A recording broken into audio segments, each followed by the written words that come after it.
Hello, good evening, and welcome to the Midweek Fix for this Wednesday night. I'm Gav, I'm your host. I'll show you the three people that are with me now, but you probably already know. Loads to get through in this show tonight. The UEFA Champions League group stages were meant to finish tonight until something happened with Atalanta and Villarreal, so that hasn't gone ahead tonight. I think it was heavy snow, so they'll have to rearrange that. But most things have been sorted other than that. So we're going to talk about the Champions League and the last 16 and potential opponents for Liverpool. On last night's post-match full-time Reds with me and Keith, we were talking about the game and we got talking about Tyler Morton. And I want to have another chat with the lads again about him tonight and the return of Steven Gerrard to Anfield this weekend. Loads to get through. If you have any stuff you want to ask us about, throw it in the comments. If you're in there already and you haven't hit the like button, do that. Subscribe if you haven't already. You know the usual. If you want to hit a like on the way out, whatever you want. I can't fucking make it. Conroy, Chris, and Kev are with me this evening for the next hour or so, and we've just worked out that Kev is like our Dermashette of the LFC Daytrippers. He's just breaking news all over the shop here at 2 minutes to 10. I just couldn't cope, so I said, look, just let me know on the show what's going on, Kev, will you? I can't be writing all this down. So Kev has loads of breaking news. Basically, the whole world has COVID, and the Premier League probably isn't going to finish this season. I think it was something like that he said. But we'll get into it later. But I'm probably paraphrasing.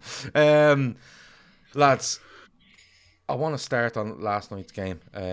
As I said, me and Keith done a great show last night on it, and you know it was a good win. 6 out of 6, forced English side to win all 6 group games, which is an amazing achievement when you consider some of the teams that have gone before Liverpool, English sides, and the groups that they've had. Because remember, this was the group of death. But Liverpool made 6 wins from 6, 18 points from 18. Well clear. I think they accumulated more points and scored more goals than the other 3 teams together. If I'm right in saying that. Conroy, I'll come to you first. Just your overall thoughts on the victory last night before we get into a couple of players we're going to chat about. I thought it was a good performance. I would say just good. It was good. I thought overall quite impressed. It's really difficult, I think, when you've got a team like that who you're not in a rhythm playing with each other all the time. So to step in and get a good result at the San Siro, I thought that was brilliant in itself. But when I say good, I mean I was really impressed by us, but I was very, I couldn't believe how poor Milan were, especially towards the latter of the game. But from our point of view, I thought controlled the game really well. I mean, I know we're going to speak about the players specifically, Morton and stuff. I felt like it was a really, really good experience. It actually filled me with confidence, especially with the back line going forward, that I think we've got good backups in areas, and then a few players that I've probably written off already showed that they actually might be in contention to be a backup. So fair play to them, and I thought it was a really good result and a good performance. I was quite happy with it, and obviously the standard Divock Origi goal is involved. It's never a tap in with Divock, so yeah, I thought it was a good result and good performance. Just on Divock, it's his 4th Champions League goal outside of 2 against Barcelona at the semi-final. That ruins it though. That ruins it now. I wish he hadn't scored. In 1920, and the win and the sealing goal in the final. So it's the first kind of regular goal he's ever scored in the Champions League, because he only does big ones. But I think you're bang on in what you say. I think there was a couple of players that impressed more than you would have expected. Came of age, I wouldn't go that far. I think that's a huge statement to say, and you haven't made it. It's just, if you think of someone and you go, they kind of came of age in the side last night, like Kanate, I thought was excellent. After a couple of ropey performances, he was really good. And like I said, right direction for me, like in the right direction. Absolutely. And it's not, regardless of how good or bad Milan were, it's still the San Siro, it's still the Champions League, and they still have some sort of quality. And the team we put out had youngsters and fringe players or backups or whatever, and they were really good. Kev, for you, along the same lines, they were bad, we were good, and we showed a bit of quality despite a mix and match forced 11 that we put out. Yeah, look, I mean, we're writing that performance down a bit by saying that Milan were bad. That's about as strong a Milan side as they can put out, and they're top of Serie A. Now, when you look through that side, you've got the starting left back from France. Tomori is being overlooked for England, for God knows why. Ibrahimovic is capable of the absolutely unbelievable. Tonali is the second coming. Kessie, we've been heavily linked with him, if you believe what people are writing on Twitter. They're a very good side that we made look very average. And what Conroy was saying there was bang on. Like, when you think about it, the drop, normally when you make that many changes, you expect a lack of cohesion, you expect misses, you expect the high line not to work. That's what impressed me more than anything last night, was how effective the high line was. Bearing in mind that it was Nat Phillips' first meaningful game, and Konate had never played with him before. Nico, Konate, Nat Phillips, and Simicas had never played together in the back line. And that high line was perfect. The amount of times we caught them offside, even from set plays, it worked as if it was your first line back four. You can tell how it's drilled in training, and that's following through. And that followed right the way through our performance from 1 to 11. It was seamless. And I watched the Manchester United game tonight, and you saw the amount of changes they made. And if it was a better side than Young Boys, they'd have cut them open for 5 or 6. They were so bad. And United fans will, look at the changes, look at what we did. You played Young Boys at home with arguably £250 million worth of transfer fees paid for players that were on the pitch. And you're bang average. And we did it with our fringe players and a kid from the youth setup who nobody was talking about in July and August. So I was nothing but impressed. I was massively impressed last night. I was the most impressed I've been in the whole Champions League run-in was last night's game. Yeah. It was like Coutinho says, we changed the entire back four, or the entire midfield and back four. That's a bloody good performance when you take that into account. And Chris, is it a case of, we look at Milan and Kev's mentioned Tomori, he's mentioned Kessie, Tonali, Ibrahimovic could be your dad at this stage. Theo Hernandez as well, Theo Hernandez, yeah, you mentioned those players, but are they just being overblown, Chris, for you? Like, because I looked at them last night and I just couldn't believe how there was no urgency in them to go try win balls, press, get into positions. It was like they were really playing off scraps. And at the same time, you have to look at Liverpool and go, and Kev's right, you're expecting a lack of cohesion, misplaced passes, even silly things like short passes where a fella thinks I'll move and then he doesn't, and then it's passed out of play and you go, that's just because they don't play together an awful lot. But last night, in fairness, Liverpool just went there, dominated the vast majority of the game, regardless of who was on the pitch. And as Kev said, like, when we are making changes and moving players around, like Oxlade-Chamberlain plays as the 9 and knows when to press. Nico Williams goes right to the midfield, knows what he's to do. Joe Gomez goes right back, no issue. The sort of way. We need to give Liverpool more credit rather than just looking at Milan and going, they were poor. Yeah, I think we do, because put it this way, if that was City doing that, or Chelsea doing that, or United doing that, we'd hear the same old bollocks we hear all the time on Twitter is, well, that's because they've got a fabulous squad. They've got depth in their squad. Liverpool can't do that. Liverpool made 8 changes and then took Salah and Mane off and looked comfortable. I think Liverpool just coped with the pressure better. Milan were under pressure because they knew they had to win. And I think the pressure got to Milan and Liverpool just coped with it better. But hopefully it's a bit of a wake-up call to some of our fan base that the fringe players we got, they're not as bad as you make out. You're never all going to have a City squad. But look, even City did 10, 11 changes, had a £500 million squad there and couldn't beat RB Leipzig.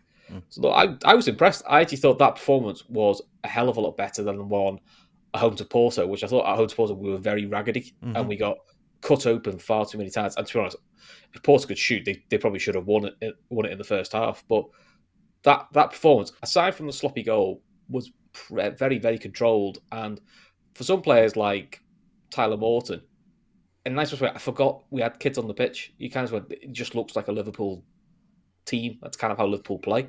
So, yeah, I was really impressed. And you got to see Nat Phillips do, Cruyff turns in the box, which is just brilliant.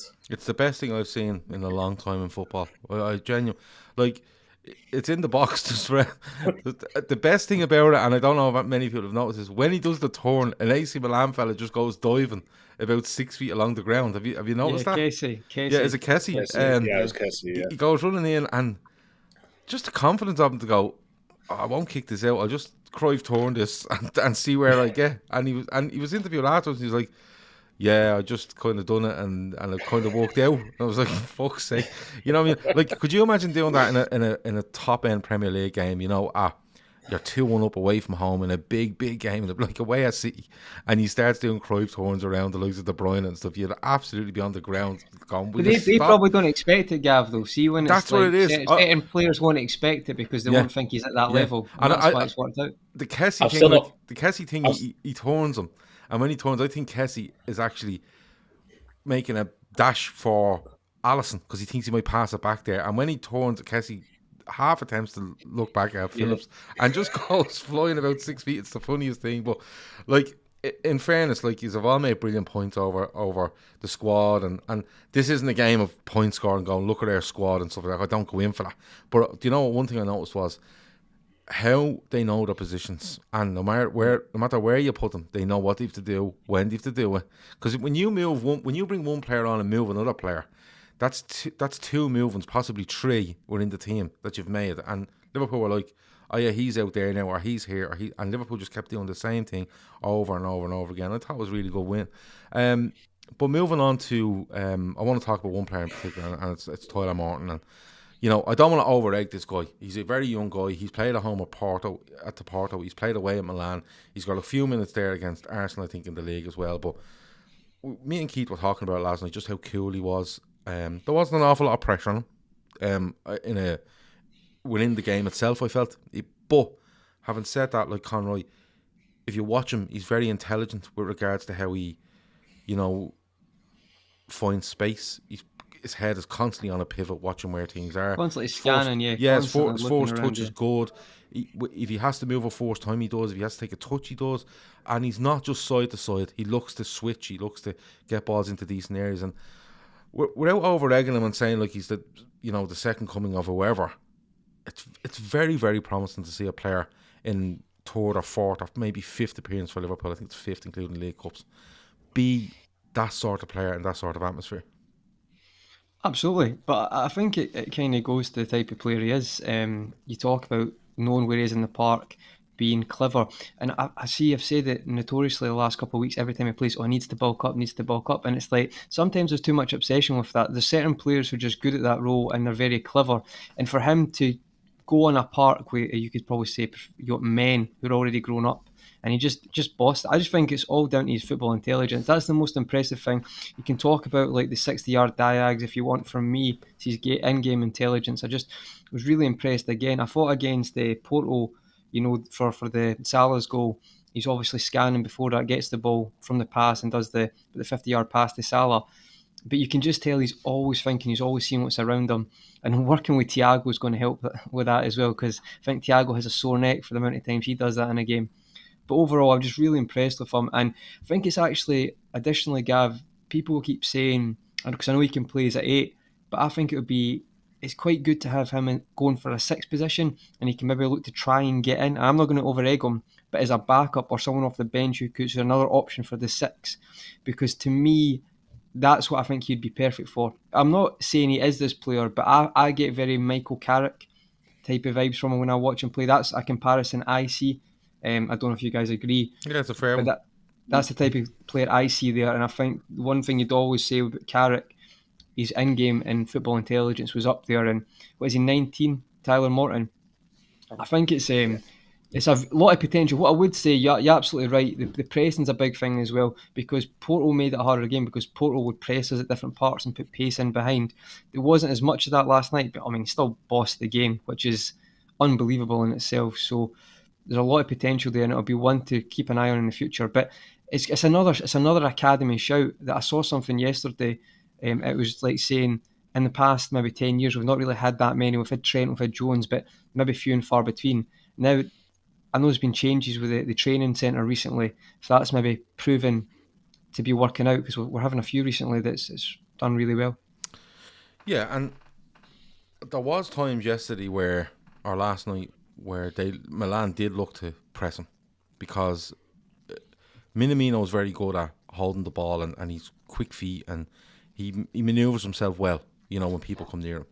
Oxlade-Chamberlain, actually, you know what, they played into Oxlade-Chamberlain's hands by trying to get a little bit tight to him, because he was able to spin and literally he was just targeting Kessie all night long, and just going, listen, I'm just going at you. We said it last night. He was just literally going, look, Oxlade-Chamberlain last night was literally getting the ball, looking, going, where is Kessie? There he is. I'm running straight at him, and I'm going to go by him, and I'm going to commit him, and then Tonali's in all sorts of trouble, and then the back four have Mane, Salah, and Origi to worry about. But when they tried to press Morton, so cool, took it, played it back to the centre back, moved left or right, went and got it back, and that's what I really like about him. I like your point about the number 6 though, because I think we only have one now in Fabinho. The way we play, we only have proper one that 6, yeah. Because of not only because of how hard it is to play there. I think Henderson's days at 6 is over for me, right? I don't see Thiago sitting there on his own. So I think we only have one, and especially the way we look to play with those two ahead of them now, where they're a bit more expansive. Thiago looks to be the dictator of the game. Henderson looks to be a creator and have a lot more impact up the pitch. It's a good shout for him to turn around and go, you know what?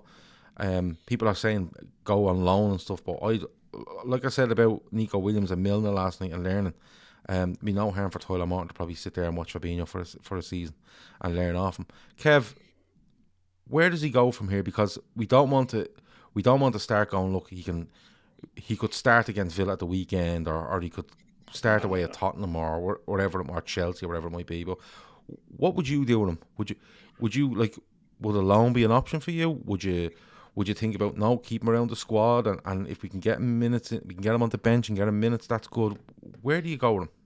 I'd look at a loan if it was an option maybe in the summer, not now, because the squad, barring everything that we said at the start, we've 24 men in the squad, so we're one short as is. So I wouldn't be letting him go. I see his future as a 6. I don't see him as anything other than that. Michael Carrick vibes, yeah, I get that.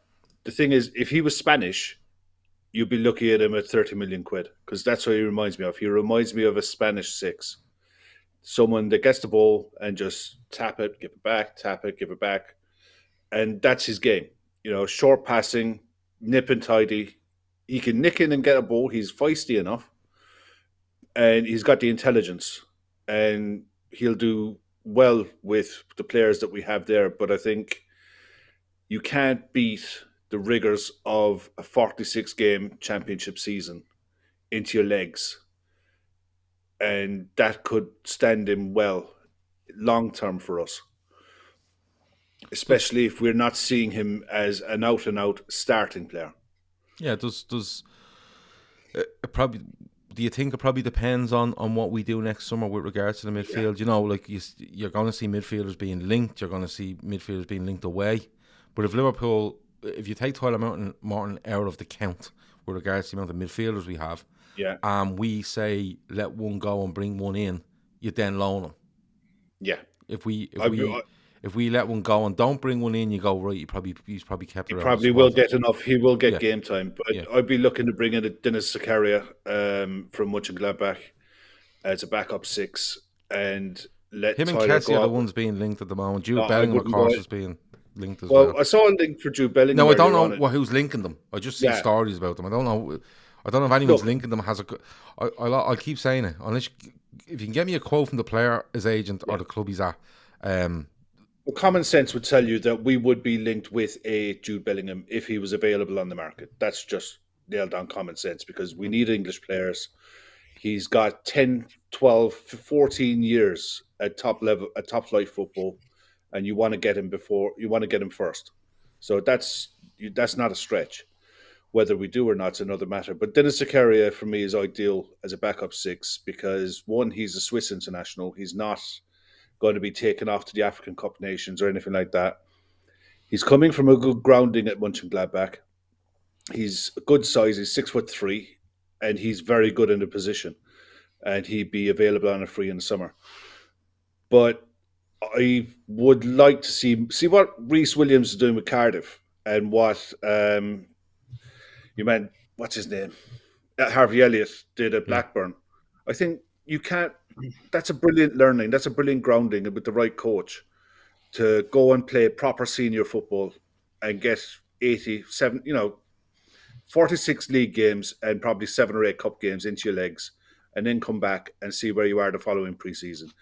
at 19 years of age with Tyler Morton, there's absolutely no rush. But everything you see in him, you gotta like what you see, and more hopefully is coming on the back of it with the Baby Reds getting into the knockout stages of the youth European League. So hopefully the next crop of Trents and Tyler Mortons and Curtis Jones aren't as far away as what people like to think.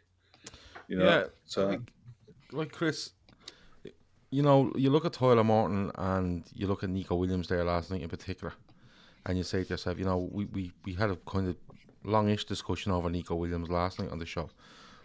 But just sticking with Tyler Morton, he could go on loan. He could go here, he could go there. He needs to bulk up, he needs to do this.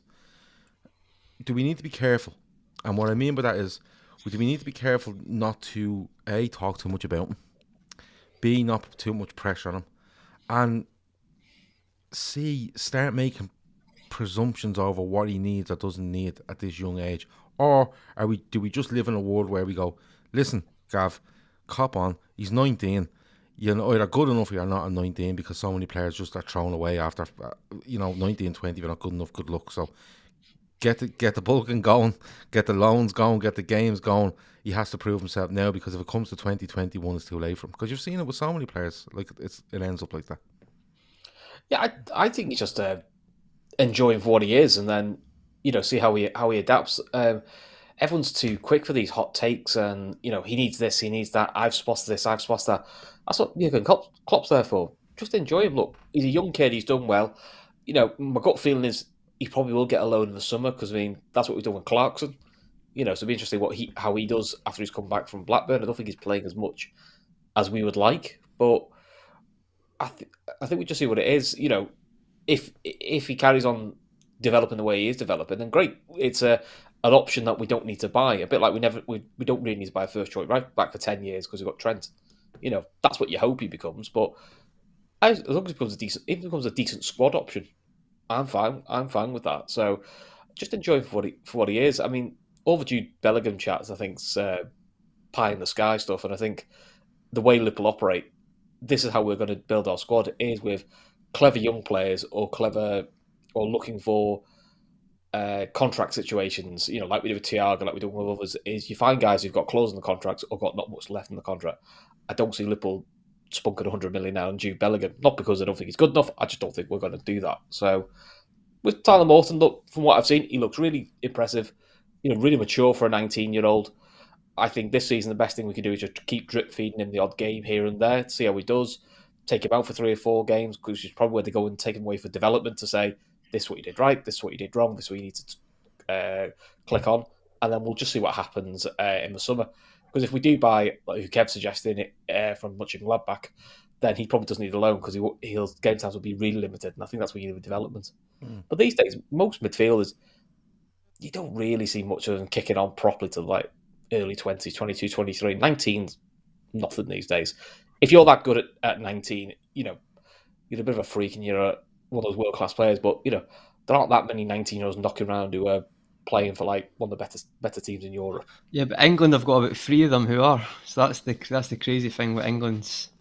Yeah, that's a one-off, but that shows you how amazing that generation is. Yeah, or how much potential they've got. Alex says, if it's true, 90 million for an 18-year-old Bellingham would be an absolute banger of a signing. Natural hand of success, a few years under the master. And you know what? Tyler Morton's career or next step probably doesn't depend on, or doesn't, it probably doesn't depend on what we're looking at in the summer. His future probably won't take a turn either into a Liverpool squad or away from a Liverpool squad for probably another 2-3 years anyway.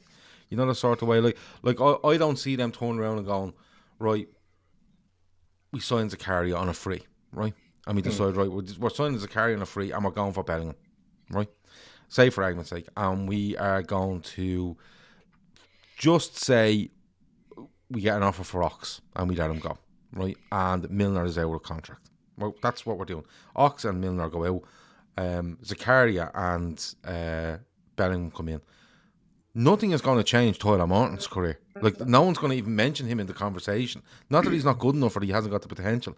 He's just not. He's currently in a team. He's getting in. He's getting minutes because he's kind of jumped. He's kind of jumped, you know, up the leaderboard a little bit. But regardless of what happens in the summer, I don't see Tyler Morton being in any conversation, simply because if and I presume they have got a plan for him. That plan is probably they're looking 18 months, 2 years down the line before they go, right, this is where we want it. This is where we want to put him, and this is where we want him to be. So it's go on. The only thing that might influence it, when I say we say the summer will influence it, if we don't sign a backup six, that maybe where Klopp goes, he is it. And that's when he becomes it. That's the only thing I'll decide. If we sign a backup six, then I do think alone will do him good, because he really will just get the odd League Cup game. Because in theory, if we had, say we had the Zachariah guy, he'd have played last night instead of Morton. That's when he'd have got his games, and that's when he'd becoming like a Chamberlain or a Keita. That's what he'd be doing. So that's the only way it's going to influence him. If we don't sign one, then he is literally going to be looked at as one of the main backup options. And you wouldn't put a past Klopp to turn around and go, no, yeah, I'm putting him in Elliott. He's done it. He's absolutely done it. So it's just interesting because everything is positive about him at the moment, and rightly so. He hasn't look. To say he hasn't put a foot wrong is probably wrong. He's probably misplaced some stuff here, being someone's probably dribbled past him, he's missed a tackle, whatever it might be. He's made a mistake on the ball. He's a young kid, he's going to, and we have to just deal with that. There's some people out there that won't and go, oh, he was this and he was that, and kind of go 19, relax. He needs to go through it sounds horrible. He needs to go through the Curtis Jones treatment, which is he got that last year where the lad had a couple of average performances. I think he made a mistake for the West Brom equalised last season, and he was lambasted for months. I mean, there are some people who still can't forgive him for that. Yeah, but there's a weird narrative towards Jones, Chris. It's a weird narrative. But if you look at Jones, it's how he's reacted to it. He's got his head down and come back, and people forgot about him because of the Harvey Elliott hype. And then when he came back on the side, everyone went, "Hey, Jones is good, isn't he? Jones is a really good option." And that's what you need for a player. I think development for young players is never steady up, or it's all up and down, and it's how they deal with downs. That's how you know what a player is going to do, is what do they do when it's all going to shit and you've got to still play. And Jones, to be fair to him, has adapted very well to when he's had a rough patch. Trent's done it with rough patches. Elliott has yet to have one. So that's the next challenge for Elliott, is when you go for a rough patch, what do you do? Yeah, no, it's going to be interesting, and I think he deserved to have a conversation about him just because of the way he's built on League Cup games, going into substitute appearance in the Premier League, and then 2 starts and 2 90 minutes in Champions League games, albeit ones that weren't going to make a difference to where we finished in that table, but still he's gone and he's played at Anfield on a European night, and he's gone away and played at the San Siro and hasn't one bit looked out of place. When you talk about Tonali and you talk about Kessie and you talk about whoever else was in around him and playing around him and trying to pressure him, he didn't look out of place. And what stood out for me was when he was getting the ball, usually you'd spot him a mile off the young lad has the ball, and you're a bit nervous, will he be okay? I was just sitting back going, yeah, he's grand. There's not a bother on him. I was more worried about Minamino floating around middle of midfield and going, why is he there? But he done great as well. He done all right as well. They all done great because they're all well drilled in going on that pitch, and wherever he puts them, they're used to it. Here's the other thing as well. In the modern game, you don't have to be a 6'3", 6'4" brick shithouse, because referees will more often than not give you fouls if you're deemed to be the lightweight kid who gets blown off a bowler now and again. Especially in Europe. Yeah, especially in Europe. They will protect you a bit. Not so much in the Premier League, but in you've Europe. You've got to let it flow in the Premier League, haven't you? Yeah, well, that's another conversation. Look, I'm sure his progression over the next 6 months, 12 months to 2 years will be an interesting one. And like I said, if he gets Premier League game time, League Cup, FA Cup, all the better. And we'll, I'm sure, as I said, the club know exactly. I'd say the club are well honed in on where they want to, where they want him to be, and when they want him to be there. Moving on. 260 people watching, 74 likes. So there's somebody in that chat earlier just calling for likes. I'll leave them to it. Let them go and sort it out. I think it's a reclaimer. He's head of likes now. We've made him head of likes. He hasn't signed a contract or anything, so it's up in the air. It's a bit like Mo Salah. Red Steve says, he's all about hot takes tonight, Red Steve. For some reason, but look, if he's not having a go at me, I'm all for it. So, big change of shouting at you. Yeah. Here's a hot take for you, mad lads. Mo's contract is signed, but not made public, so Mbappe can't ask to match it. Boom. That is a proper hot take. Mo Salah's contract isn't signed. Anyone that tells you it is lying. It's not. It's genuinely not signed. There's no way it's signed because no, they couldn't keep it quiet. Not only that, Liverpool wouldn't be able to hold their piss if Mo Salah was signed. They would have it everywhere. But they keep dropping in, you know. They just wait until January, Gav. The last day in January. 24th of January, yeah. I don't give a fuck. That's the latest rumour. They can do it at a minute to 12 on the 24th of January. I don't care. Do it on Christmas Eve.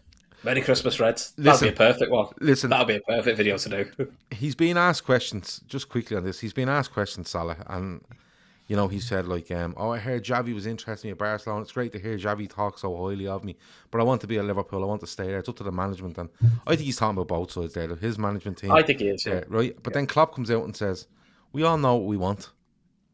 It takes time, and hopefully we get there. So it's definitely still in talks. It hasn't been agreed yet, but fingers crossed, because I don't know what I'll do if he doesn't sign a deal. I really don't.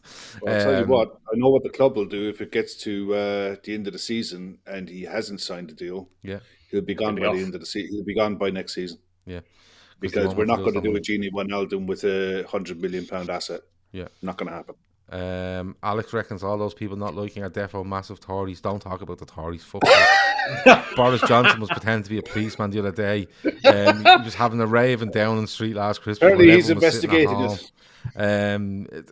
Mad stuff. Don't go in. I can't go into that tonight. I really can't. Hey, we have the Healy Rays, so we can't say that. Yeah, but listen, the Irish government are much better, but the Tories are having some fucking crack at the moment. Like, talk about digging holes. It's unbelievable.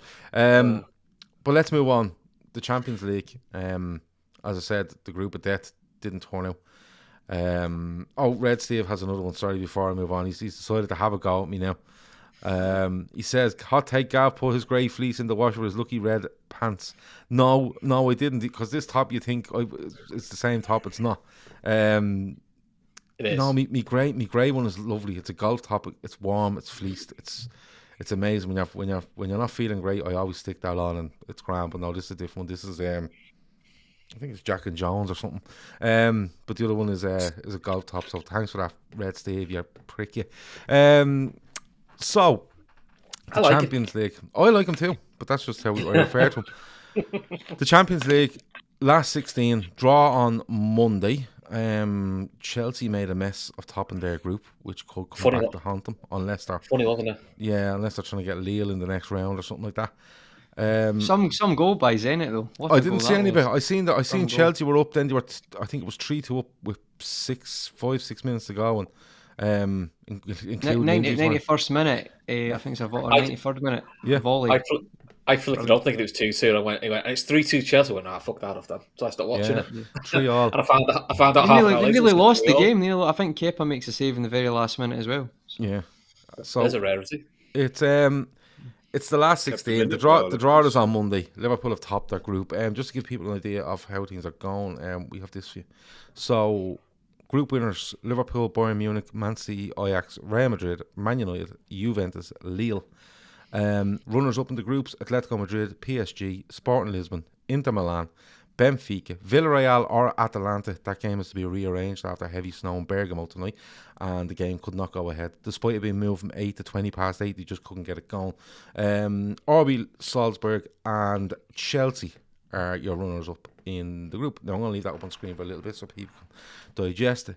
But Kev, I'll come to you first. You know, you're kind of looking.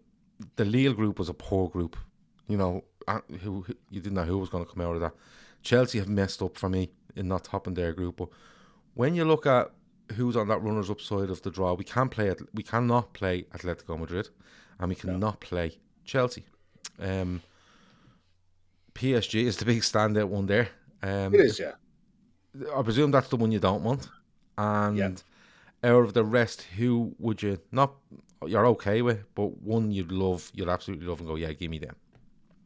be honest, I couldn't care less. Well, Even that's if we great. drop, Show done. no, but genuinely, it's by the time that part of the Champions League comes around, we're going to be knee deep in the title run. So hopefully, we're knee deep in the title race. Our form is going to be right up there because it'll have to be to be able to keep pace with everyone else. And even PSG, I wouldn't be too bothered if we got PSG because we played them at home last. And if worst comes to the worst, if we do get drawn against them, I'd fancy us all day long because of we're a better side than we were when we knocked them out last time. They're not. They're not a better side. And I don't care what anyone says. That front 3.5 that they have, they're a liability because 3 of them will not run back.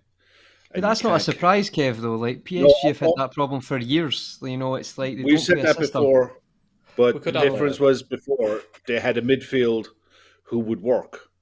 And who No, I'm agreeing, Kev. I think systems win games, not individuals. Yeah, for a long time, that's been the past 5 years. That's been the way of it. You know, PSG over 180 minutes will have moments in a game, yeah, but they're not over 2 legs. I fully expect to beat them. Sporting Lisbon are decent. They have a couple of decent players, but you'd handle them easy enough. Same with Milan. Benfica aren't in bad form. You'd expect to beat them handy enough as well. Villarreal would be interesting because they're defensively sound. They're defensively sound in Europe. They tend to be one of those sides that you beat them, but you'll only beat them by the odd goal here and there, and it'll be enough. Salzburg could be interesting because we know how they like to play, and they'd come at you and give you a game. They could give you a fright, but over the 2 legs, you'd handle them as well. So outside of PSG, the rest are handy. They genuinely are. I mean, overall, there's 1, 2, 3 really good sides, us included. Ajax are good. Madrid are decent.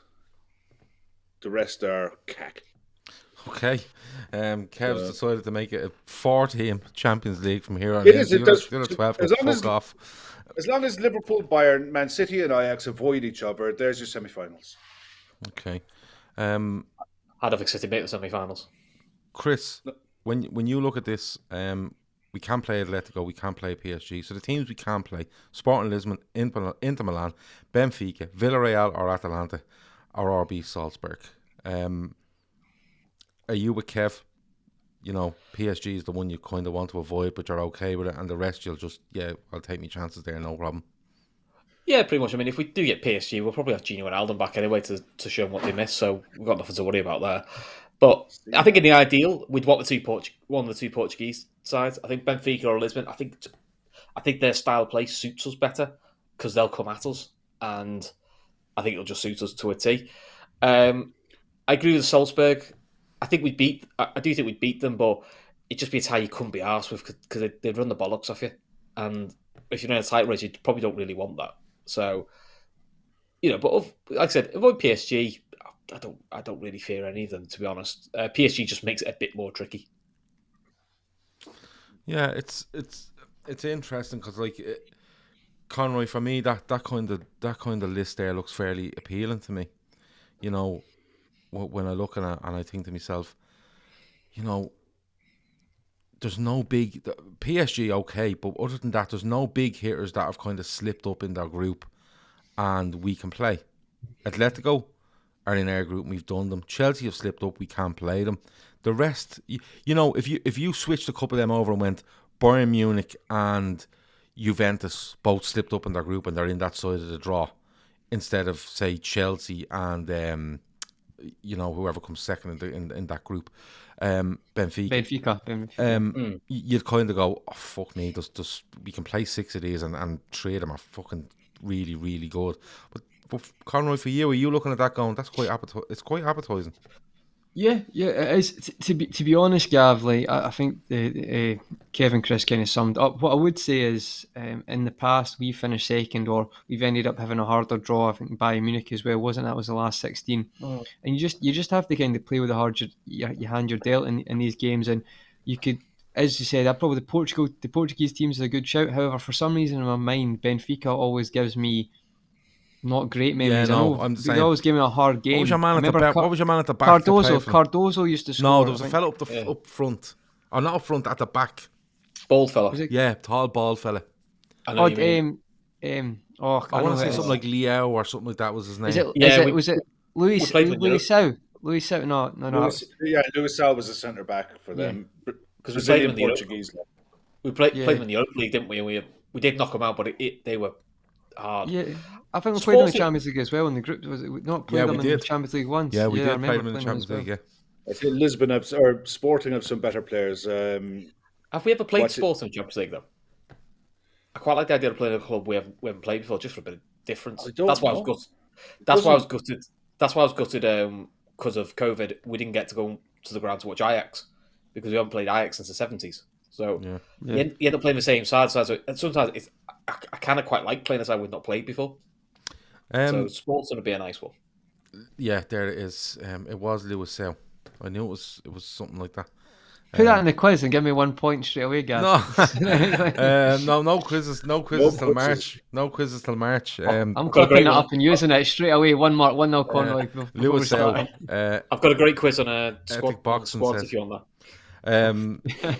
Chris has a quiz, but all the answers don't match the questions. Well, you can't have everything, can you? Well, we didn't ask for everything. We just asked for a load of questions that matched answers that were meant to be there, and it didn't work out. But Conroy, PSG you don't want, just for obvious reasons, for a clearer path. And are you happy enough with the rest of them? Because I kind of am. Yeah, see, for some reason, I'll be honest, I'm not going to lie. See, Salzburg, I know they've done well, but I've not watched lots of them. See, something like that, they I think, can be sometimes a bit worrying. Do you know what I'm saying? Because I remember it was Salzburg we played, wasn't it, when Haaland was there. I remember they gave us a great game at Anfield and stuff like that. And to be perfectly honest, if Atlanta get through, I know people will think, we smashed them at their ground and we had a poor team last year. But teams like that... Atlanta might suit us if they get through because they still under Gasperini. They'll try to play out and there will be space. However, I kind of just summary of what the other guys said. I agree with that.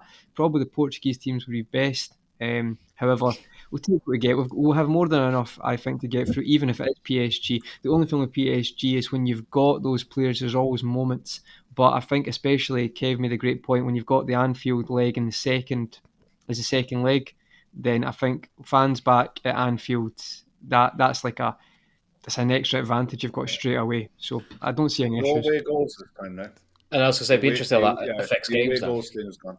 Yeah, the away goals thing is gone, but somebody said earlier, and I apologise, it's gone off my screen, I can't seem to find it, but it said they hope that the COVID doesn't come back and take hold and prevent fans from being in the ground, because it is huge for Liverpool. As good as the side, that's what I was meaning. They said that being at Anfield, not for the away goals, just genuinely being there is just an advantage in itself. And you want every advantage you can get, and I know people go on about it, and people think you're making stuff up when you say this, but literally Anfield is just, there's nowhere like it for me, on a European night, because they just have so much influence on how a game goes and how the reaction of their own side and the opposition to what goes on at Anfield is just colossal, absolutely colossal. And I think it's a great point with regards to COVID, because we're seeing tighter restrictions in the UK now. We're seeing this Omicron version in Africa, which will spread. There's just simply no doubt about it. So we don't know what way it's going to go, but you kind of get that horrible feeling that we're approaching Christmas, and come January we're going to be looking at similar to what we were at last year. So touch wood, guys, touch wood. Yeah, hopefully not, because people have had enough, and have dealt with enough, to be perfectly honest with you. But just looking beyond the last 16, lads, and Conroy, I'll stay with you, and we go backwards around the table. You obviously fancy Liverpool to do really well in this competition. If you were to pick two other sides aside from Liverpool that you think are possible winners of this competition, who would they be? Obviously depending on draws and stuff like that, but having said that, if you think they're going to win it, they're going to have to play some good sides anyway, so pick me two more other than Liverpool. I'll pick you one that's probably a favourite. I'm going to pick a wild card, which I'd say you probably... Bayern have always got a chance, I think, just with the the squad they've got in the form of Lewandowski, I think even tonight, I mean, that was relatively easy. I know they've not got as much depth as English sides, but I think they've still got the first 11 was a very good match, very good game. So I think Bayern obviously got a chance. I would say, I would agree with that as well. I would say City, but what I'll kind of do my wild card, not wild card, but because they've had a great group stage. Like you talk about Liverpool, Ajax won 6 out of 6 as well. And obviously they've had experience in Champions League as well recently, doing quite well. If that's one I would say, if they get a decent route, I think they can do very well. But for me, I think Ajax could be quite a surprise package. Maybe not necessarily win it, but I could see them maybe getting to the semis again. But you never know. Two-legged football is very different to group stages games. You know, it really is. The game can be over in a 20-minute spell. So I think Ajax will be one to watch. Okay, G10 says Bayern and City. A lot of Bayern and City coming in. Laszlo Panaflex, great name, says Bayern and Real Madrid. He fancies. Avo says Omicron B is an anagram of no crimbo. Okay, good stuff. Red Steve says Christmas will be cancelled. I just got to make it till next Thursday as I've got Newcastle tickets. Enjoy, Steve. Enjoy it next Thursday. Chris, 2 outside of Liverpool, please. Bayern and Ajax. Ajax give me Liverpool 17-18 vibes. Okay. That's the feeling I get around them. And I also think United might go further in Champions League than City do. Wow. I've just got a feeling the way that manager set them up, they'll just go gun-ho, which, to be fair, sometimes works in Europe. Mm-hmm. And City just seem to have this mental block in Europe. I can't work out why, but they just seem to have this still did get to a semi-final and a final, Chris. Do you know what I mean? There is consistency there. Yeah, there is improvement. There's consistency of cocking it up when they shouldn't do. Yeah. You know, I think it's going to be progress, though. Yeah, I think it's going to be a harder route, though. I think it's going to be a harder route this season because the vast majority of sides that were expected to win that group won it. You're okay. The last 16, you're probably looking at one big team is going to get Chelsea and one big team, unless Lille get them, because Lille are the standout in that winners section. I'll bet you a fiver they do, Gav. Yeah, I'd nearly just give you the fiver now and just call it quits. You might as well. Honestly, don't even watch a draw. There's no point. Just go make a cup of tea. Honestly, just PayPal you a fiver. But like Lille on that side of the draw, you know, Chelsea are probably hoping for them. PSG would be hoping for them. But if Lille pull a Sporting Lisbon, right? Or we're probably in Sporting Lisbon's group, buddy. But if if like Lille a Benfica or something like that, like a Benfica or something like that. Yeah, if they pull someone like that, you're looking at Chelsea and you're looking at PSG, and they could end up going up against a Liverpool, a Bayern Munich, a Real Madrid, a Manchester United, and a Man City. You don't know, and it's one of those where I think it makes for a harder route because if everything goes, if Chelsea get Lille, right, and PSG say pull Ajax, right, and the rest on that winner side go and get the rest of the lads, you would half expect that the two that have messed up in their group would be one of the winners from the other side, and you've actually ended up with who should have been the 8 winners, if you get me, the 8 group winners in the final 8, and then it gets really hard because you know the way there's usually one team like that get in the last 16, you go, oh, I'd love to get them, and you don't get them, and then they go and beat whoever they're drawing against. The next thing they're in a quarter final, and you're going, Porto, Juventus. It's one of those. So it's a strange one. I think it's going to be a harder route than people think for all clubs, simply because there's a lot of strength on one side of the draw. But then again, one dodgy, one surprise result, and it all throws up in the air again. Kev, who are your two? I'd like to say Ajax and Bayern, but I can't get away from Bayern and Man City. I mean, can you imagine being a West Ham fan watching Ajax at the minute and wondering how the hell Sebastian Haller has turned into like prime Marco van Basten? 10 goals in 6 games, wasn't it? Yeah, the guy is, and he's doing it in the league as well. He is absolutely flying. Whatever happened to him on the flight over to Amsterdam, I'll tell you what. He's looking like the 40-odd million pound player that West Ham bought. He turns up at West Ham when they're in turmoil, in fairness. Yeah, I know. On and off the pitch, and it wasn't going well at that stadium. But now, like, you see him and he's scoring goals. Yeah, absolutely scoring goals. Unbelievable. The problem Bayern are going to have is their usual problem. Is by the time it gets to March, their domestic season could be over. That's their biggest problem, is having competitive football in March and April when you really need it. And their biggest weakness is their defence. Real Madrid would be interesting because whatever's going on there at the minute, Vinicius is finally clicked. Benzema's having a really good season, and at the back they've improved. So bringing David Alaba in seems to have helped. They look like a more fluid side. Okay. So I mean, I think you're right, Gavin, what you were saying about the last 16. Get through the last 16, and the sides who win should win. We could be in for a really good watch. It could be for the Champions League this season. It could be really interesting. Yeah, if Lille were to draw Chelsea, and Ajax were to draw Paris Saint-Germain, and both Chelsea, Paris Saint-Germain win, and the rest of the 6 other group winners win, you're looking at a serious fucking side in the. I wouldn't underestimate Lille though. With Jonathan David up front, Renato Sanchez in midfield. Right. Man City will go close.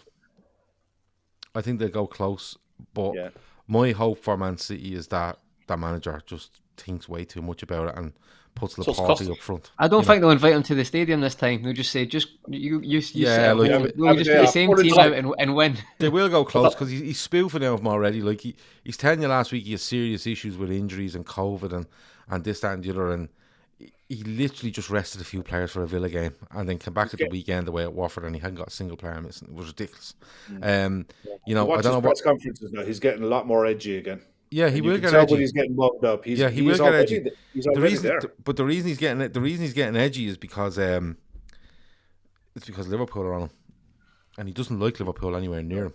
And the players don't. You can tell with their players, they don't like it either. No, they're starting to talk again. Yeah, and I'll take City in a quarter final any day of the week, no problem. I'll take anyone at any stage of this competition because Liverpool just like playing anyone at any stage of this competition. Yeah, it's easy to overthink it, Gav, like the route and stuff. Sometimes it's better just to we'll judge it when it gets announced. I'd quite like to see City play at Atletico. Yeah, I'd like to see how they do. Atletico are a wild card there as well. I forgot about really them. Really shit. Yeah, but I just think they're so poor this year, though. Like I really think they were. They got through by the skin of their teeth.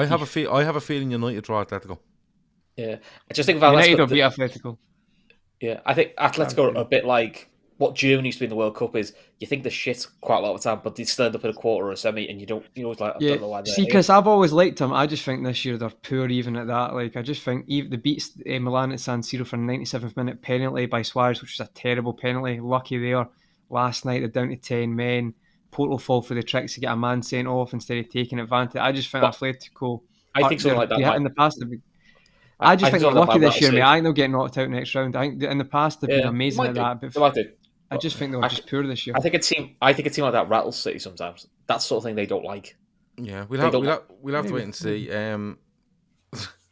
Well, what a name this is, but I'm reading it out because I like it. Dragon Ball fans can't read. I don't know what that fucking means, but I like it. I'm taking anyone. Don't care now. I'm. But if we'd said that, we wouldn't have had anything to talk about for the past 20 minutes. Yeah, so I know. Yeah, but it's all the different permutations around who gets in the draw. Because if it falls the right way, you're looking going. There's a possibility of even if you said to me, Atletico draw United, Chelsea get Lille, PSG get Ajax, and those 3 on that side of the thing win, and the other 5 win. Then you're looking at it's just mad. Chelsea could get Bayern, Gav, though. Chelsea could get Bayern Munich. One of the best teams in the world against the champions of Europe. Wow, that's someone's going to be knocked out. That would be a cracker, actually. That'd be a hell of a tie, wouldn't it? Well, it's looking good for a really good draw on Monday. The draw probably starts at 11 o'clock in the morning, and at about 4:30 they'll draw the balls, because that's how they work. They heat up the City one, and they draw them out, and then they heat up the Lille one, and they draw them out, or they heat up somebody. It's Chelsea Lille, mate. Chelsea Lille is definitely City end up with Shrewsbury Town, where no one knows how. Yeah, I know. But look, it's one of those. Just quickly before we finish, lads, Steven Gerrard returns to Anfield at the weekend. He brings his Aston Villa side to Anfield in the Premier League, 3 o'clock on Saturday. He's had a good start with his Villa career. A win at home to Brighton, a win away to Palace. Unlucky to lose against Man City at Villa Park, but he did. He beat Leicester 2-1 at the weekend, wasn't it? Yeah, I think. Yeah, Konsa scored twice. Yeah, yeah, Konsa gets 2. I think it's a strange one, and I think it's more strange because we're in great form. If we were in a bit of patchy form, you kind of go, "Oh, this could be romantic," but we're on a roll here where we just want to run over everybody. Kev, Yeah. what will it be weird for you on Saturday? It won't be weird for me. I'm just looking, going, I just want to beat him. I couldn't care less. I yeah. stopped watching Gerrard when he went to Rangers. So that kind of ended it in a lot. That gave me distance, if you know what I mean. I just couldn't bring myself around to want to watch Rangers, let alone see them be successful at anything. And then when he goes to Villa, it's like, fine, go and do your managerial career. Hope you do well. I'm not one of these people who are looking out for Villa's score lines or anything like that. Not a Villa fan. I don't care what they do. Feels like our WhatsApp conversation. This. Do you think, Kev? Do you think that Liverpool players' management at all will be affected by Steven Gerrard turning up? I hope they're more up for it, and they want to show something. That look, we've kicked on since you've left. You know, you saw us 18 months ago when you were, watching training sessions and what have you, because he knows how we train. He knows how we set up. He will know what the basics are around our set piece techniques and stuff like that. So he will drill Villa to maybe do something different on the high line that we do at the back. Maybe do different set piece routines. But I hope that Villa turn up and try and play their game, and then we'll be in for a cracker, and I can see us scoring 3 or 4. Okay. If they set up like Watford and be defensive, and he tries to put 8 men behind the ball and play us on the break, it'll be harder, but we beat them that way too. They're just not as good as us. And I can say that about anyone in the league at the minute. I fully expect us to win every game that we're going into, and on our current form, I cannot see put a case forward for how Villa beat us.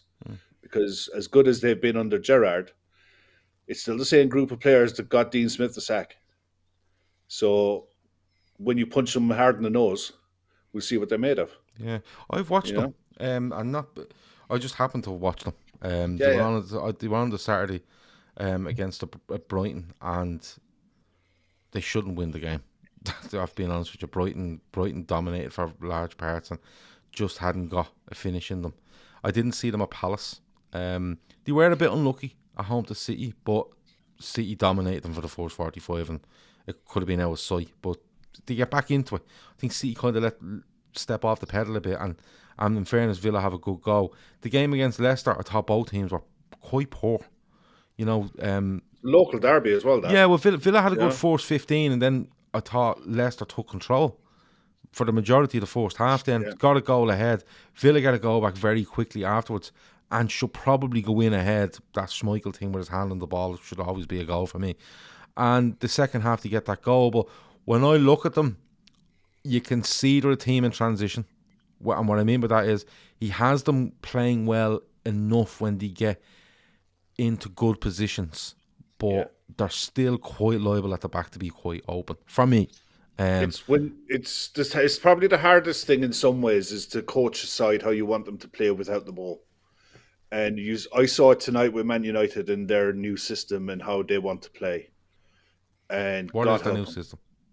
It's a 4-2-2, but it's narrow. It gives you the ball wide, and you can play the ball wide. But they're going to have two strikers, two tens, and 2 holding midfielders in a narrow block in the middle of the park, and your fullbacks offer you width. So the idea is you lose the ball high up, you win it back high up, you press with 4 or 5 or 6. But once you beat that press, you're in 2-on-2 on their centre backs. And so good sides. I mean, I saw it tonight with young boys that they failed, and they were often 3v3, 4v4 at United centre backs, United's back line, and they just couldn't get the final pass right. The better sides will rip that United side to shred, and I don't give a shit who's playing for it. But that's with Ragnarok, whatever you want to fucking call him. Rangnick. It's how they set up in a defensive shape is going to be the hardest thing to change. It's the same with Gerrard at Villa. Is he going to want to be a bit more like Rafa or Julia and be pragmatic at the back? Get a point if you can. Great if you win, but by whatever cost, don't lose. If that's his game plan, and then he's got some quick players up front Leon Bailey, Watkins, to try and hurt teams on the counter. But if his philosophy is at the start, build a side that doesn't lose and go from there, that would be how we should do it, really. But that takes time to bed in. It does, and I think they have been more impressive on the ball than off it. And the thing is, like, even on the ball, they don't look to dominate a ball. They look to get centre halves getting the ball to McGinn, who can turn and then look to hit diagonals and stuff like that to get at teams. And you know, I'm not even wary of it. I kind of want it out of the way. I kind of want them to turn up at Anfield, get beaten, and then we're done and dusted with it. It's kind of dragging on too long in my mind. Chris, you know, is it just a case of it's Aston Villa at home? All right, their manager is, you know, one of the greatest players to ever play for Liverpool, but Liverpool have to show up as a team, as a squad, as a management group, as a fan base, and go, yeah, fair play, give him a reception when he gets there, and then just beat Aston Villa and we all go home. Yeah, pretty much that's it. Just it's Aston Villa. I'm careful I say this because people get really offended when I say this. I really don't care about Steven Gerrard as manager. I've got no care for it. I'm like, if he's going to become a Liverpool manager, which everyone thinks he will be, then we'll be talking about that in 2024 when we see what he's done. At the moment, and people don't like to hear this, but it's true, take away his name. If we were talking about a lad who had won a title with Rangers and was managing mid-table Villa, would we all be going, that's the next Liverpool manager? No, you wouldn't. You know, so, look, I hope he does well, you know, because he's an ex-Liverpool player, so you always want ex-players to do well, especially ones who've been great for the club. You know, he's brilliant. He's probably the best player I've seen play for Liverpool. I think the only player who's getting close to rivaling now is Mo Salah, because Mo Salah's just a freak of nature the way he's playing. But he's a manager now. This is not Steven Gerrard the player. This is Steven Gerrard the manager, and he's a new manager, so it'd be interesting what he does. I think he'll go very Rafa-esque because what I've read about him, bits I saw of Rangers, that's how he likes to play. He likes to be very compact. He likes to be very Rafa 2005. He just has a bit more flair when they go on the counter attack. But that's how it will be. So it's going to be like what Liverpool have played many, many times before, is low block but a pacey attack. So Liverpool's got to be sensible and be patient. Yeah. And we've seen they can get it done. Yeah, and I think like Liverpool have a bit of a score to settle with Villa. I know that's 7-2, and you know, not even that. I think last season we get a lot. Do we get a last minute winner against them? Trent scored. Yeah. We don't get a Champions League if he doesn't score. Yeah, that they've been a tough nut to crack for Liverpool at times. And good players. So yeah, and somebody said there, play the game, not the occasion. I think that's correct. I think Gerrard shouldn't be denied a reception when he comes out at Anfield. That's absolutely fine. But like, we've rested players this week, big players, you know, this week ready to go now, and Liverpool should be looking and saying, right, we're flying in the league, we're Champions League is out of here now to wherever, and we've a Christmas to sort out here. So for me, it's just a case of go in, play the game, and just do what we're doing. And if you do what we're doing, you have more than enough to beat Aston Villa. You just need to be careful of them because they have got that big switch from McGinn and a couple of good players that can hurt you, but at the same time, we have a lot of players that can really, really hurt them when you look at who they have playing for them. Conroy, are you on the same page? Give him an ovation and then get down to business. Well, like, first things first, like, Gerrard's my absolute hero. Like, I love the person. I don't care if it's player, man. Just like, for me, he is Mr. Liverpool. So I think when he comes in, it's going to be emotional, like when he's at the side and stuff, and you get ovation, the stand ovation. But for me, I don't think it's as difficult a one when the game starts. I've been saying this. It's different if he's playing against you, but I think the build-up, that's great, but when the whistle goes, it's just a game of football, like hundreds and thousands and millions of other games. So I'm not really worried when the game kicks off, to be perfectly honest. It'd be great to get him applause, better than the way it ended last time after getting a pumped 3-1 and then 6-1 by Stoke. So I think anything's better than that. So it'll be nice to come back and he can get a proper reception, which you'd be looking forward to. However, I would add the tactics thing. It's the best thing about not just Gerrard and his coaching team is the adaptability. So like you talk about in the league, and a lot comes through like the coaching staff. Michael Beale especially is from the Liverpool Academy. It is a similar style of play. So you play a 4-3-3 and you've got your fullbacks high, and it's all about everyone knows their positions. but they'd adapt that, and for Saturday they're not going to play like that. They're going to play similar, I'd imagine, to the Europa League run that Rangers have had. I think for two seasons when they've done it, they played big teams, and what they'll do is they'll be compact at times, but as you say, they're much better at hurting opponents at different stages in the game and game management. So that'll be interesting to see how he approaches that, because it's really easy to say that with a team when you've been coaching for a year, but when you've only played 4 games, it's hard to implement where everyone's meant to be. But it's going to be. I will be watching Gerrard as a manager because I find it fascinating how he's going to approach it, and I'll be keeping an eye on Aston Villa, and I hope he does do well. But I think on Saturday, honestly, I love him, but when the whistle goes, it's just a game of football like many others. I just think it'll be straightforward when the game goes. I think they've got players who can hurt us. Like John McGinn's been in great form, especially for Scotland, and he scored recently for Villa. He's Scottish. Great holding the ball. Yeah. I'll tell you right now, though. I'll tell you right. If Ramsey Nesbitt played for Villa, fucking no, I'm telling you right now. If John McGinn gets the ball, right, anyone on midfield try to run it and get through the back of him, waste of time. Don't even try it, because he'll just turn you like a sixpence. That's what he does. So you don't try and press him like that. That's not the way to play McGinn, because he'll just get his backside into you and turn him. He does it. He's done it to a lot of players. No, so. You're right. The thing about McGinn is if you do actually press, he's very press resistant in a certain way, and the reason he is because, like you said, he just has a big arse. He's very good. He gets it. He's very hard to get off it. The way to actually press John McGinn is to let him take a touch and nearly decide what way he's going to go, and then you go after him. But he's a very good player. But like when I look at who we have and what we can do to hurt them, like even with McGinn in midfield. And you have Makamba in there, and Buendia plays as well. Buendia plays there, but you have Douglas Luiz plays there. Douglas Luiz, yes. And I kind of look and I say to myself, like, if we get a handle on them, they're in trouble, because if Salah is up against Ashley Young, our target, like, there's trouble all over that. I think Target might be Cash is good. Sure. Cash is good, but Mane has he's not actually on good form this season, Matty Cash. Yeah, I don't know what it is. He was taken off for Poland in their international break, and it was at halftime or something stupid. It was he's not having the same season last year. The interesting thing for me though would be if Villa score and Gerrard celebrates. Yeah, we'll see what these fanboys online thinking about Steven Gerrard. Then after that, he will. I'm not because he will. But you could say though, Kev, that like it's a game, so he wants his team to win. Yeah, but I don't think it'll be anything over the top either way. To be people perfectly eulogizing over the guy. I mean, look, he was a fantastic player. But listen, Dalglish came back to Anfield and celebrated when his team scored. Of course he did. You know, because they're professionals and they want to win.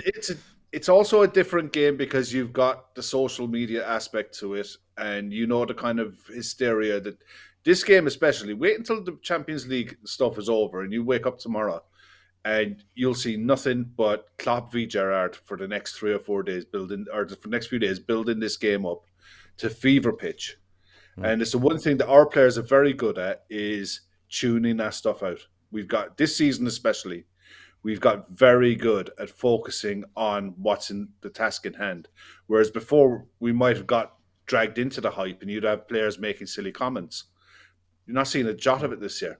It's just not happening. Yeah. You know, it'd be interesting to see how Villa players handle that. Fernando Cheese says, stop trying to make us hate Gerrard, Kev. You can love him all you like once. Yeah. You can love him all you like at the end of the game. Anyway, look, it's an interesting one, and I'm sure we'll do more. You'll probably do more on Friday night as well with regards to that and the game and all the other games in the Premier League. Really enjoyed tonight talking about Tyler Morton. I was going to mention the stuff with Spurs quickly. Oh yeah, your breaking news. Fucking go on then. It's not breaking news anymore. Anyone who's been on social media will have seen it, but Spurs are littered with COVID.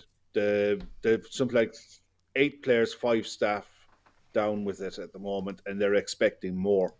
Now, the game tomorrow night in the Europa League, or the conference, the Vauxhall Conference, has been called off. And they're lobbying the Premier League, and it looks like the Premier League are going to bend, and their game at the weekend could be called off. But as I understand it, the way the rules are in England is you've got to quarantine for 10 days. And it's not just the 10 days. That means you're in isolation for 10 days. That means there's no training. So even in 10 days' time, when they come back, they won't have had any training whatsoever. It's day before our game. Before, innit? 10 yeah. days. So whether our game against them could get called off, and we don't know. But the other side of it is that's assuming that no other players or staff turns positive in the next few days. And then you've got Leicester in the same boat. You got Arsenal fans kicking off left, right, and centre because when they had COVID problems at the start of the season, they had to play their games. Remember the Brentford game? Well, the rule is mostly, apparently. I thought the rule was if you had, I thought it was 14 players, including the goalkeeper that was that tested negative, you had to play the game. this is what I thought as well. Now, at the end of the day, they've got a 25-man squad. What's going on there, we don't know. Because Emma Kavanagh says games only called off if they have less than 13 players fit to play. Well, this is what we're going to have to see because the Europa Conference have cancelled their game against Rennes tomorrow night, which is a blessing in disguise for Spurs. But if the Premier League do the same, Arsenal are going to kick off because they were forced to play games. It could affect us because what if they turn around and decide to reschedule the Spurs game when our lads are away at the AFCON in January? When we've got only a very limited amount of games, of Premier League games in January. Yeah, there's cup games going on and what have you, but we could be out of the League Cup by then and there's a free slot in January. We're without our best players while Spurs have all of theirs. You know, it's hardly our fault that Spurs have a COVID issue. Yeah, well, we're gonna have to look up the Premier League rules with regards to, because someone says Barry Devaney says, Gav, that's the UEFA rules. But as far as I always knew in the Premier League when it came up, if you had X amount of players fit and tested negative, you must play the game. This is what I thought as well, but apparently they were lobbying it. The Premier League, and because of the new COVID restrictions and the new variants going on in England, maybe they're chancing their arm. We don't know. It'll all Red Steve evolve says over the Red next Steve few says days. 14 players, including under 23s, if they've already played first team football. That was my understanding as well. And we'll know a lot more by the time we come to air on Friday night, and we can go through it then for sure. But And you're telling me Leicester have a load now as well. Leicester have 7 positive cases. Players, As far as I know. Whether it's players or staff, I don't know, but it's 7 within the first team club. Okay. Which is like to go up, isn't it? Let's be fair. Which is likely to go up, especially if, God forbid, it is. I mean, don't get me wrong, I don't wish this on anyone. But if it's the newer variant that seems to be more transmissible, they'll be extra careful. This is the knock on where I think the AFCON, gets canned. But that's going to be a conversation down. And the thing is, a decision is going to need to be made on that, because if players have to quarantine before they go, because they're coming out of the UK to Cameroon, where the training camps are going to be. But Davo made the point on Monday night that he reckons this AFCON will go ahead come hell or high water, because all these African nations have sold their TV rights for it and have probably got that money for it, and they won't want to give it back. Like Barry Devaney says, each case is taken on its merits. City got a game against Everton called off last season due to COVID, which was bullshit, by the way, because they just told them that they had a load of cases and they were all grand. They were all fucking grand. They played 3 or 4 days there. There wasn't a problem. But they won't let anyone come and test them. Yeah, there wasn't a problem with City. Listen, what City done last season was a swindle. Season. Yeah. They turned up, I don't know if they turned up in Liverpool and said, oh, we've all these cases. And they went, well, look, if you have all this in the bubble and this, that, and the other. And 3 days later, they're all playing. I think they had suspiciously key players injured. Listen, come here. Listen, you have to be, the health of players is very, very important, right? Yeah. But at the same time, of the league. Exactly, the integrity has to be met. And like, if they've gone into Spurs today and went, right, how many have you got? 8. Right, where are the 8? They're in their own bubble now. They're not. They're isolating. Okay, every single person in this room is being tested today. Okay, and we'll have the results back in 4 hours. And then the same is going to happen tomorrow and the next day. And unless it comes to the day of the game, and out of these 25 players, you only have 13, you're playing the game. It's as simple as that. What have Spurs done to allow 8 players to have, or 8 staff to have this? They're meant to be under a restriction with regards to COVID and the way they move, and they're coming in out of grounds with masks on and stuff like that. And like, don't get me wrong, people would say, "Oh, you're saying that because you're a Liverpool fan." No. I would fully expect if Liverpool reported 7 cases tomorrow, right? The first thing I'd say is how, right? And the second thing is, lads, we have a list of 25 players here. There's 8 gone, right? Okay, that leaves us 17. We can bring in under 23s into the squad if we want. Once we've played 4-team football, we have enough. Yeah, and it'll And have it's a very, and this but it's will a very, happen all through the season. but it's a very fair point you make, right? Is that Liverpool go to play Spurs on whatever it is in December, right?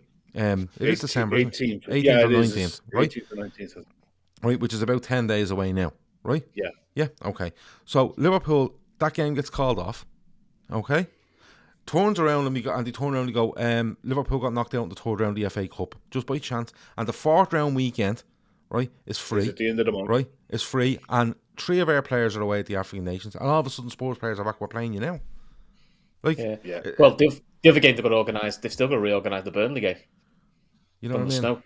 snow. Yeah. So- And listen, there's the other thing with the AFCON. We don't know what's going to happen with players that might have to quarantine before they go, and they're definitely going to have to quarantine when they come back. So it's not just the 2 games anymore. This AFCON could cost us dearly. Yeah. But Lord also saying there's an issue with potential civil war in Cameroon at the moment. So Yeah, well, look, again, that's going to be an issue. It's an absolute mess. That's an absolute mess. And the fact that Tanya, the variant is coming out of Africa, and all these restrictions are being put in place across Europe and further afield because of it, and they're going to send all these players to Africa to play. Nothing against Africa. If it was a World Club Cup in Australia and Australia had a variant coming out, you go, that World Club Cup's not happening. I'll tell you something straight. Australia have announced that the 5th Test match is due in the Ashes is due to be played in Perth. The Ashes always finishes in Perth. It's already been cancelled. Go and find a new venue. You're not coming to Perth to play cricket. And they've had to refund all the tickets for that. And that that's an 80,000 stadium. That's one of the biggest games in cricket. So that'd be like you moving the FA Cup final. It's mad, but like I said, like the biggest problem here for me is that like all the things we've mentioned, but why aren't the Premier League coming out immediately and saying they've 8 cases and this is what happens? Everyone is starting to speculate now on what happens here and what happens there. It should be just in place. This is what happens, and I'm sure probably there is something somewhere written down on the back of a smoke box where we all know what happens. But somebody should be immediately coming out. As soon as it comes out, there shouldn't be any lobbying. There shouldn't be any of this. Spurs should be coming out and going, we've 8 cases, which means that we have X amount left. We have to play these games unless somebody else becomes positive. The FA are coming in, or the Premier League are coming in, and they're going to test every single member here tonight, and they're going to do it again tomorrow, and they're going to continue to do it every day for the next 10 days because these players are in isolation. And if the numbers go too high, we might have to cancel games. If not, we have to play. They all know this. They all know this. So That's look, like a leadership though in the FA, isn't it? Well, That's but not even that. You'd have to start looking. You'd have to start looking at Spurs and Leicester and going, what procedures have you got in place? For me, the players' union have to be a lot more vocal in this as well. You know, it's a case of, I'm on about the AFCON now, the international tournaments. If it's not safe to travel to these countries, the players' union, FIFPro, should be turning around and saying, look, our players worldwide are saying, no, we're not travelling there. And we're not playing in this. Quasi-Bowl TV says, let's get it right. Africa do not have high cases of COVID as Europe. I didn't say that. What I said is that the variant that has been discovered in Africa will end up everywhere because that's how variants happen. They just go everywhere. What I'm saying is, if we are putting tighter restrictions in countries because of a variant coming out of another country, it's madness to think that you would send players from all over the world into where this variant is and then leave and go back to the places where they're trying to put tighter security. And I say that in the same sense that if the European Championships was on in 3 weeks' time, okay, and a lot of African players were leaving Africa and coming to Europe, it'd be madness to send them into Europe where the variant was happening and then to let them turn around and go back to Africa. It's madness. And I know it's a tournament, but the Euros was cancelled because of it and moved. And I just can't see why. I'm flabbergasted that this is going ahead. I really am. But I don't think there's much you can do about it now. No. But look, there was an interesting comment there earlier on that I think it was Keane put it up there. There's talk of AFCON moving to Qatar as a starting date changed to January 2nd. Was that yeah, I kind of seen something last night about that, and that would put into jeopardy some Liverpool players away at Chelsea. But I think those players are gone from that anyway because they'll have to quarantine before they go to the AFCON for however many days. We're not going to have Sadio Mane or Mohamed Salah available for Chelsea. That's just my opinion, but I can't see how we would. Not if they had to quarantine for, say, 7 or 8 days before they go. yeah, It's just not possible. it's one of those. Stephen Lennon reckons I'm the best lad around for fair-mindedness. I try to be fair, unless it's Red Steve, and then I don't be fair. Or Arsenal. Or Arsenal. Or Mikel Arteta, yeah. Or if you slagged off. But Red Steve doesn't like me. I don't like Red Steve, but we get on with it. Because Red Steve, of course, was he made leader of this channel? I think he was. And it was a couple of days ago. There was a vote. There was a vote amongst somebody. Steve told us there was a vote. Yeah, Red Steve just came in and went, "Oh, listen, I've been voted in as the leader of the channel," and I went, "Fair enough. Just don't change your name because of a pain in the arse trying to track who you are." Let me see. Quasibold, and this is interesting. I'm gonna put this up because, you know, here we go. He says, now they are saying the variant Omicron is in Europe more than Africa. The propaganda from Western media is disrespectful. That's why the Senegal coach got triggered from what Klopp said. Well, no. Let me talk to you about the Klopp incident. Klopp said there's a small matter of the African Nations Cup. Now, when he says this, it's complete tongue in cheek, right? It's actually a reference people make when they're actually talking about something big. Like, oh, there's a small matter of mine getting married at the weekend, right? Do you think my potential wife would turn and go, what do you mean it's a small matter? People know you're discussing something big. That journalist or the Senegal coach or whoever it was, ridiculous, absolutely ridiculous. There will be the chance more Omicron in Europe than Africa, fair enough, but it has started in Africa. It started in Africa. It's the same way when it started in China. They locked the fucking place down. They told everybody to get indoors and not to move until they were told. They didn't let anyone in. They didn't let anyone out. I don't know why it's changed. And Quasibold, I'll say it to you again. I live in Ireland. If you told me that a variant started in Dublin, in Ireland, the capital, right, I wouldn't, under no circumstances, be asking anybody to travel to Dublin. And I wouldn't be letting anyone travel out of Dublin. It's as simple as that. And that's how variants move around. But the money that has to be made in air travel and business and wherever else dominates this world that we live in. And it will never, ever stop. Never stop. And that's why it moves. Doesn't matter where it starts. It's no one's fault. Doesn't matter where it starts. It is absolutely no one's fault. But at the same time, if it starts in Africa, Asia, America, Australia, Dublin, fucking Runcorn, Cork, Scotland, wherever, when they find it started there, that has to be the first place you look and go, right, we need to stop anything going on there because we know where it starts. Nothing against Africa or anything like it. But look, there's that on top of the whole Premier League stuff, and no one knows who's playing where and stuff like that. But it's one of those. Anyway, right, Conroy, anything else before we go? No, just everyone smash the like and subscribe if you haven't already. But yeah, no, great show, guys. Good Nothing stuff. From me. Good stuff. Your COVID update and your Omicron update will be sponsored by somebody next Wednesday, I'm sure.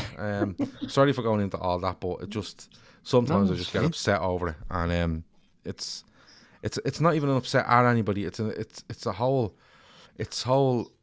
thing that no one seems to want to fucking sort it. You know, just pass it around, hope it goes away. It's that sort of thing. Quasi says, Gav, they said it started in South Africa, but it did not. Even the fucky, I don't know what that word is, had to come out and stop that news. I still support your channel. Very good, very good. But it's like when they said it didn't start in China, it started in France. It doesn't matter where it started. It doesn't matter. Like, it is where it is. It is where it is. But the gas thing is, right, forget Africa and forget anything else. I would just close all ports. Simple as fucking that. I close all ports and I just go back to, listen, nobody moves fucking 2k from their house unless you're going to buy food for your family. And we're going to do this it'll be over globally in a month. We're going to do this for a month. That's it. But you know, it all comes down to money. That's life in general. Money. That's the way society is built. Somebody is going to ask me to call this show, somebody is going to want to call this show COVID in the world now instead of football in the world. I'm sure of it. Optimistic Gas says Gav changed his opinion on Tommy Tuchel. No. But look, it's not about where it is or where it's from or anything like that. It's about stopping it, and nobody wants to stop it. They just want to pass the buck and keep going. That's all they want to do. And the only people that are suffering are the likes of me and you and everyone else. You know, that are just told what to do, and we're suffering the most because the people that are in power to stop it won't. Simple as that. Let me see. Oh God, yeah. Coutinho says, "Oh no." Gav said, "Forget Africa."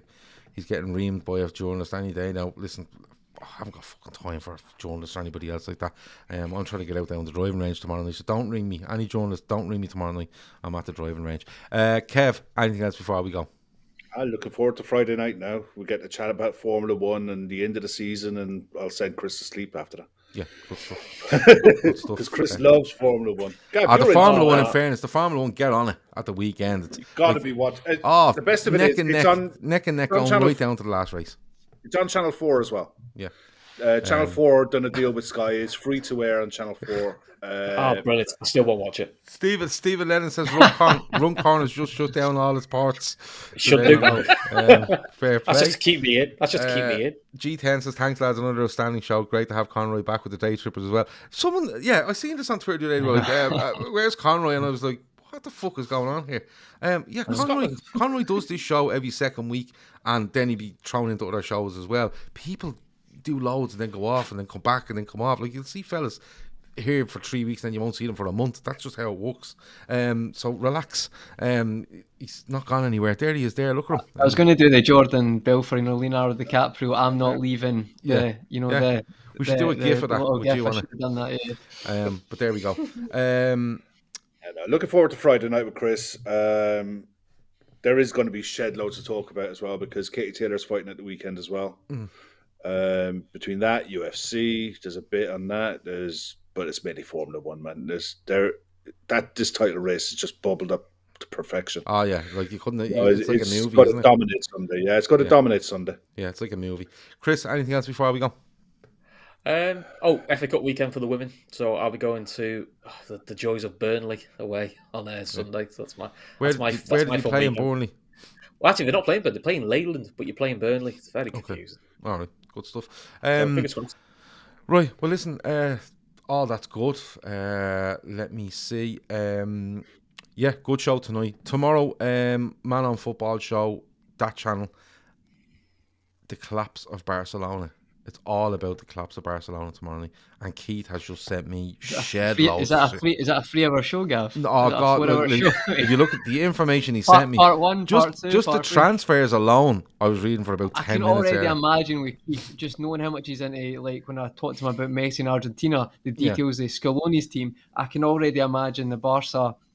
Information he's gone back to 2015 and looked at it from there right up till today. So it's on that channel tomorrow night. We will release it on our audio feed on the Daytrippers as well. Friday is the lads talking about Formula 1, Chris going for a kip, all that sort of stuff.